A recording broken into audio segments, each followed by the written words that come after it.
السلام علیک یا ابا عبداللہ۔ خون کی فتح۔ حسین جب کہ چلے بعد دو پہر ان کو آخری ناصر نہ تھا کوئی کہ جو تھا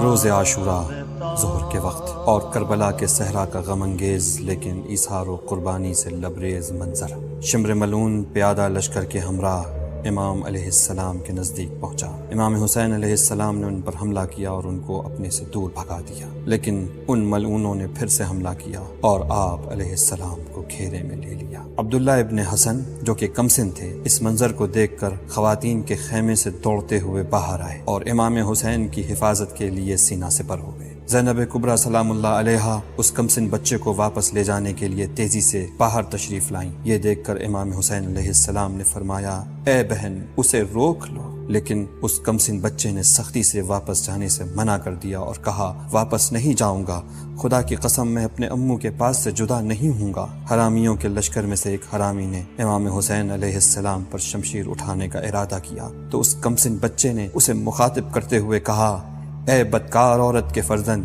کیا تو میرے امو کو قتل کرنا چاہتا ہے؟ جب اس ملعون نے شمشیر کا وار کیا تو شیر خدا کے پوتے اس کمسن بچے عبداللہ نے اپنے ہاتھ کو سپر بنا کر تلوار کے وار کو روک دیا، مگر اس بچے کا ہاتھ اس کے بدن سے جدا ہو کر بازو سے لٹک چکا تھا۔ اس کمسن بچے نے فریاد بلند کی، یا ابتا یا ابتا۔ امام مظلوم نے اس کمسن بچے کے ہاتھ کو تھام لیا اور فرمایا، اے میرے بھائی کی نشانی، جو تم پر مصیبت نازل ہوئی ہے اس پر صبر سے کام لو اور خدا متعال سے خیر طلب کرو کہ خدا تمہیں تمہارے صالح آباء و اجداد سے ملحق کرے۔ امام مظلوم نے اپنے ہاتھ آسمان کی طرف بلند کر کے یوں بددعا کی، خدایا انہیں باران رحمت سے دور رکھ اور زمین کی نعمتوں سے انہیں محروم رکھ۔ اگر ایک مدت تک نعمتوں سے استفادہ کیا ہے تو ان کے درمیان تفرقہ ڈال اور انہیں مختلف گروہوں میں تقسیم کر دے۔ ان کے حاکموں کو ان سے ناخوش رکھ، کیونکہ انہوں نے ہمیں بلایا تاکہ ہماری مدد کریں، لیکن انہوں نے ہم پہ ظلم کیا اور ہمارے قتل کے درپے ہو گئے۔ ہرملا نے تیر چلایا جس سے عبداللہ ابن حسن شہید ہو گئے۔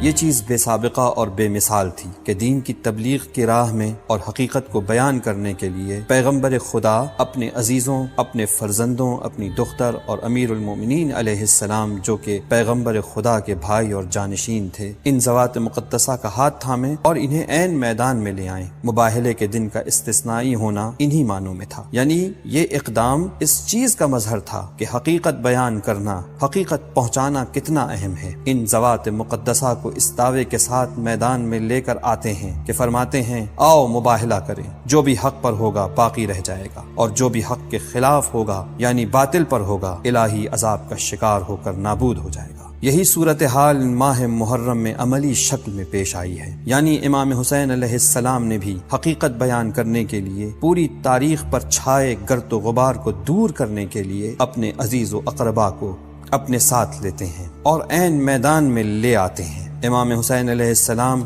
جو کہ جانتے تھے کہ اس واقعے کے کیا نتائج ہوں گے، لیکن پھر بھی حضرت زینب کبریٰ سلام اللہ علیہا کو اپنے ساتھ لاتے ہیں، اپنی ازواج کو ساتھ لاتے ہیں، اپنے فرزندوں کو ساتھ لاتے ہیں، اپنے پیارے بھائیوں کو ساتھ لاتے ہیں۔ یہاں پر بھی مسئلہ دین کی تبلیغ کا مسئلہ ہے۔ تبلیغ اپنے حقیقی معنوں میں یعنی پیغام پہنچانا، فضا کو روشن کرنا۔ تبلیغ کے مختلف پہلوؤں کو اس طرح سے سمجھا جا سکتا ہے کہ کتنے اہم ہیں۔